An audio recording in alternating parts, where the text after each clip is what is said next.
Alam niyo mga kapatid, labis akong humahanga dun sa mga Marines, dun sa mga mambabatas natin na iilan na nasa katinuan.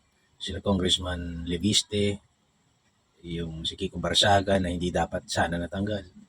Jinggoy Estrada na nagpakita siya na hindi siya mabibili. And even for a senator, sa mga kababayan natin, minsan you can say na mayaman naman sila, kaya nila ipagtanggol yung sarili nila. They have all the means, they have all the resources, they can pay lawyers. But it is very, very difficult kahit gaano kakayaman, kahit ano pa yung posisyon mo, if you go against the machinery of the government. When everyone is against you, all the machinery. Isang masasabi ko sa inyo halimbawa, maraming mga petisyon na hindi rin naman ma-actingan ng korte sapagkat kunwari, sinabi nila illegal yung pagdampot kay Bato, Senator Bato de la Rosa. Parang inaamin na nila na illegal yung pagpapadala kay PRRD sa The Hague. Alam na nating lahat sa puso natin illegal yan at mali. Kaya lang, binraso. Alam niyo yan, for sure. Kaya hindi kailangang matalino ka o maalam ka sa batas to understand na walang hustisya ngayon para sa mga kalaban ng administrasyon ito. Maaring may hustisya, kunwari may kaso ng theft dyan, final sa korte, gumulong yung hustisya, maaari.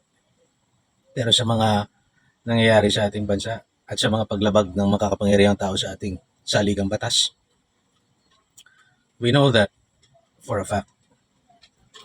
Kaya minsan nakakaawa yung mga taong tumitindig laban sa corruption o laban sa mga kasamaan kasi talaga nag-aalay sila ng buhay nila. Can you imagine the psychological torture na pinagdadaanan nila para lang ipaglaban yung tama? Can you imagine the torture to their families, the sleepless nights, the death threat, lalo na kay nabanggit ngayon ni Congressman Leviste, no? And still, they keep on pushing forward, no? Minsan sinasabi natin na ginagawa lang nila to, baka naman may balak sila sa mas mataas na opisina. Well, I can say, so what? Every time na bumangga ka sa pader, masasaktan ka at magkakapasa ka. At matatakot kang banggain solid. Pader yun eh. Pero pag patuloy mong binabangga, putangina, maangas ka.